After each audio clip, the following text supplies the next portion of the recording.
Olá, quinto ano, tudo bem? Como vocês estão? Fiquem atentos agora que vamos começar nossa próxima aula de História e o tema de hoje é Independência do Brasil.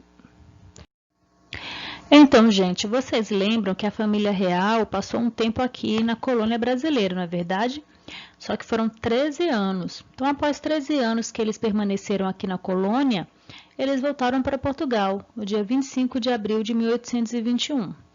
Por causa da Revolução do Porto, em 1820, e a disputa interna na família real e na corte. E Dom João VI, então, foi obrigado a voltar a Portugal. Vamos conhecer aqui alguns fatores que motivaram essa volta dele. Bom, Dom João, ele era o segundo filho de Dom Pedro III e Dona Maria I. E o primogênito, o primeiro filho, era Dom José, que ele era considerado príncipe porque era o mais velho, então ele tinha o direito de sucessão ao trono, só que ele morreu de varíola. Então esse direito passou para quem? Para Dom João. E o que aconteceu com os pais dele? Bom, Dona Maria I enlouqueceu logo após o seu marido, Dom Pedro III, morrer também. Ele morreu com a embolia cerebral.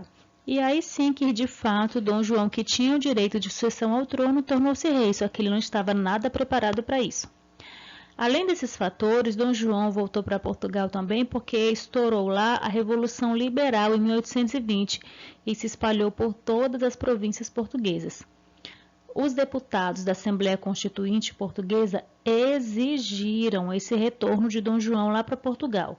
Para quê? Para que ele se comprometesse com a nova Constituição Portuguesa. E para não perder o domínio sobre o Brasil, que tinha sido elevado a Reino Unido de Portugal, Brasil e Algarves, ou seja, tinha deixado de ser colônia, quando a família real chegou aqui, o Brasil deixou de ser colônia, né, e passou a ser Reino Unido de Portugal, Brasil e Algarves, assim que ficou conhecido. Então, Dom João, ele deixou o seu filho mais velho, Dom Pedro I, como regente, porque ele imaginava assim, tanto que ele até disse que se ele perdesse o Brasil, seria melhor para o filho dele do que para alguns aventureiros que estavam explorando o país. Então, quando se reconvocaram as Cortes Gerais Extraordinárias e Constituintes da nação portuguesa, algumas medidas foram tomadas com o objetivo de rebaixar o Brasil, novamente a colônia, Portugal interessado em que o Brasil permanecesse uma colônia.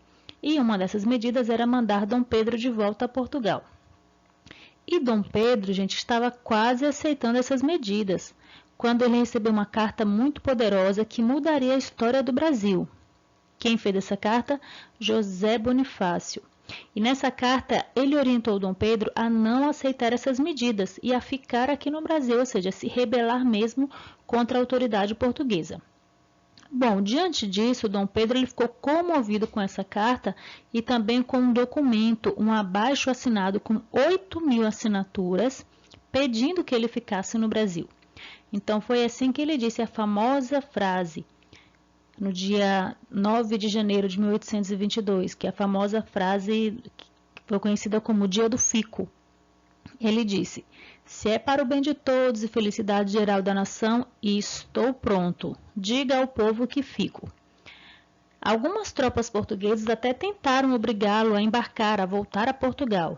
Só que Dom Pedro tinha apoio do povo e de tropas leais também a ele, então por isso o príncipe resistiu e permaneceu aqui no Brasil. Então Dom Pedro convocou uma Assembleia Constituinte brasileira, liderada justamente por José Bonifácio, que escreveu aquela carta para ele, para elaborar leis com base nos interesses brasileiros. Quando a notícia chegou a Portugal, vocês já imaginam, não é? Houve confronto entre os dois países. Então, as cortes portuguesas escreveram cartas contra a decisão de Dom Pedro, que lhe foram entregues por quem? Pela esposa dele, Dona Maria Leopoldina. Acontece que ela recebeu essas cartas primeiro. Então, ela sabiamente percebeu a urgência de tomar uma atitude diante de tal situação. Então, por isso que ela providenciou que essas cartas fossem entregues ao seu marido. E no dia 7 de setembro de 1822, às margens do rio Ipiranga, Dom Pedro I proclamou a independência do Brasil.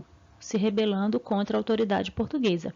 E em seguida ele foi coroado imperador constitucional do Brasil, pois ele foi escolhido pelo povo. Então, gente, essa foi a nossa aula de hoje sobre a independência do Brasil. Façam as atividades direitinho. Um beijo para vocês e até a próxima aula.